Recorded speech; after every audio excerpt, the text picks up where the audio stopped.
जी दोस्तों, अच्छा ये जो सा टॉपिक है ये बहुत ज़्यादा इम्पोर्टेंट टॉपिक है टू अंडरस्टैंड कि आपने अपनी ट्रेडिंग को कैसे स्ट्रक्चर करना है ताकि आप के जो लॉसेस हैं वो आप कंट्रोल कर सकें।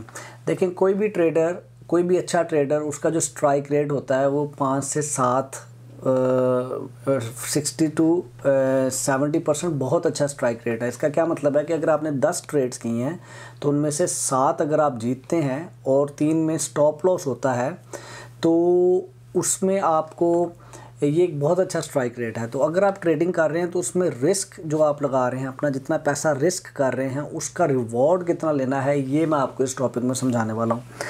तो इधर में एक छोटी सी, हम अभी चले जाते हैं चार्ट के अंदर और इधर आप ये देखें, छोटी सी एक एग्जांपल नज़र आ रही है। इससे आपके पास 1 लाख रुपया है आपके ट्रेडिंग अकाउंट के अंदर और आप कहते हैं कि ताबिश मैं इसमें 1% सिर्फ रिस्क कर सकता हूँ अपनी फ़ी ट्रेड या एक दिन के ट्रेडिंग में। लेट्स से आपने एक दिन ट्रेडिंग की और आपने 1% लूज़ कर सकते हैं। तो इसका मतलब है कि आप जितना लूज़ कर सकते हैं एक दिन में वो 1000 रुपया है। इससे ज़्यादा आप, या 1000 क्राउन आप लूज़ करने के लिए तैयार हैं, इससे ज़्यादा आप लूज़ नहीं कर सकते।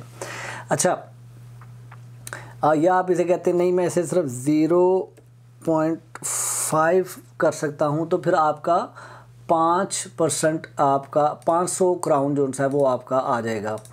अच्छा, आप कहते हैं नहीं मैं 2% लूज़ करने के लिए रेडी हूं, तो इधर आपका 2000 क्राउन। अच्छा, अब ये 2000 आप एक दिन में लूज़ कर सकते हैं। अब वो एक दिन में अगर आप एक ट्रेड करते हैं तो ये 2000 आपका रिस्क अमाउंट है, और अगर एक दिन में आप 10 ट्रेड्स करते हैं तो फिर 200 पर ट्रेड आप एलोकेट करेंगे रिस्क अमाउंट। और इसके लिए मैंने ऊपर आप लोगों के लिए कैलकुलेटर बना दिया जो कि आपको इस कोर्स में साथ मिलेगा। अच्छा, लेकिन उसके बाद मैं आपको एक और चीज़ बताना चाहता हूँ कि रिस्क टू रिवॉर्ड, अब रिस्क तो कर रहे हैं आप अपने पैसे, अब उसका रिवॉर्ड कितना लेना चाहते हैं।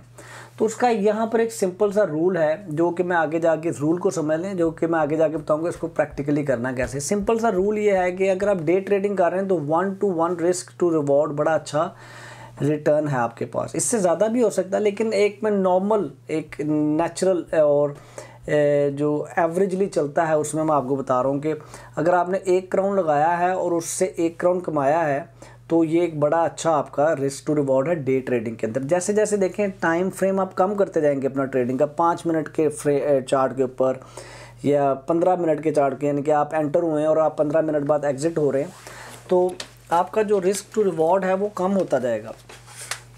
तो रिवॉर्ड जो है आपका कम होता जाएगा। जो स्विंग ट्रेडिंग है, स्विंग ट्रेडिंग का क्या बताया था मैंने आपको शुरू में इसके उसमें, कि स्विंग ट्रेडिंग आपकी कुछ दिनों से लेके कुछ हफ्तों तक होती है। लाइक आपने 2 दिन से लेके आप 8 दिन में अपने पैसे निकाल लें, या 2 हफ्ते में पैसे निकाल लें, 3 हफ्ते में पैसे निकाल लें, तो उसको स्विंग ट्रेडिंग बोलते हैं।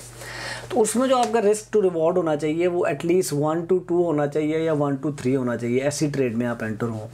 इसी तरह जो पोजिशनल ट्रेडिंग है, जो महीनों में आपने आज जनवरी में पैसे लगाए और अगस्त में निकालने हैं, तो उसमें नॉर्मली रिस्क टू रिवॉर्ड जो है वो 1 to 4 या 1 to 5 होता है। यानी कि आपने 1 रुपया लगाया तो 5 रुपये कमाए उस 1 रुपये के अगेंस्ट। आपने 1000 लगाया तो उस ट्रेड में आपने 5000 रुपया कमाया। तो ये है basically concept risk to reward का। हम थोड़ा सा अपने कैलकुलेटर को फॉलो कर लेते हैं, अभी सारे का सारा समझने की ज़रूरत नहीं। लेट्स से हमने यहाँ पे कहा कि जी हम टोटल 2000 अपना रिस्क कर सकते हैं, तो कोई भी 2000 अगर आप अपना रिस्क कर रहे हैं तो आपका let's say height of a candle, ये भी हम जाके देखते हैं क्या है, और उसके बाद लो ऑफ अ कैंडल 20 है, तो आपका जो टोटल स्टॉप लॉस है वो 30 हो गया। तो 61 शेयर्स खरीदेंगे और अगर स्टॉप लॉस हिट होगा तो 2000 आप लूज़ करेंगे, ठीक है।